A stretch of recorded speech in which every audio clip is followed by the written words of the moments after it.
And also there's an interesting psalm. It's Psalm 90 verse 4, John. And it gives us further evidence of the day 1,000-year formula being established even before Peter wrote it. Which is Psalm 90 verse 4, for 1,000 years in thy sight are but as yesterday when it's past. And as a watch in the night. Well, that's a day. It's 24 hours. So I think that God is telling us something with that. And why would he give us those hints if he didn't want us to try to figure some things out? And Jesus specifically said of the day or hour when he returns knows no man. Not even the angels in heaven, only the Father knows that. But could we figure other things out? It's very possible that we might. Wow. Yeah. Am I sitting here and telling my audience I know when the rapture is going to happen? No. And I mentioned a preacher that was on, has his own YouTube channel named Dr. Barry All, who does some amazing work with feasts and the appointed times. And he did predict it was going to happen like July 26th or something. He thought the rapture was going to be there. And he was wrong about that. And I think it was because Jesus wanted to wait for your birthday. Yeah. I would have never turned 50. That's right. Oh no, I would have turned 50. Oh, you've barely been 50. I would have been 50 by like 5 days.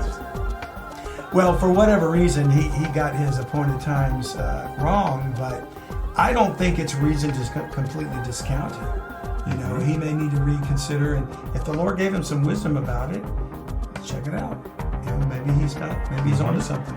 So just a shout out, I don't know this man, I've never spoken to him in my life, but I know that he gets a lot of detractors for even having the audacity to say that he thinks I might know when the rapture is going to occur.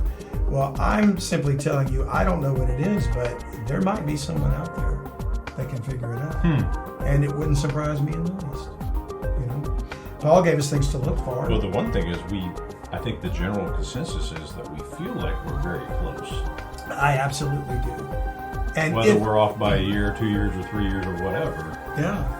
In the grand scheme of, when you're talking about 2,000 years of history, if we're off, if we're within a 5-year window, that's pretty close.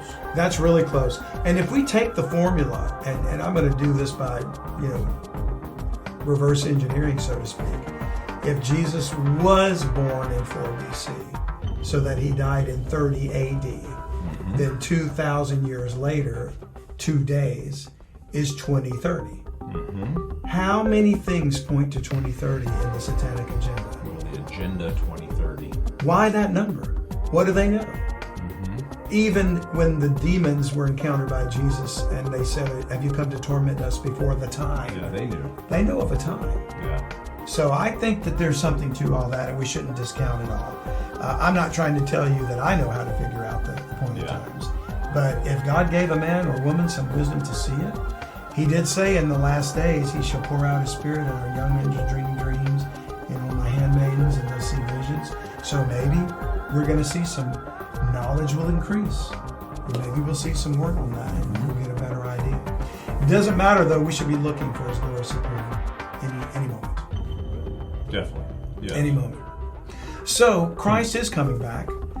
Whether we don't know that day or the hour, whether we can figure out the time of the rapture doesn't mean anything, because let's say I can predict the rapture is going to be on this day, on this time, at exactly this many minutes past the hour. Yeah. And let's say it happened, and it wouldn't, because I don't know. Still doesn't tell you when the doesn't tell me when the second Lord's coming coming back. Yeah. Because it doesn't mean he's going to come back exactly 7 years to the second after that. Yeah. So we don't know what day or hour it's going to be, but he is coming back. And he's coming back with wrath and an army, and his aim is vengeance, so he can establish his throne in Jerusalem.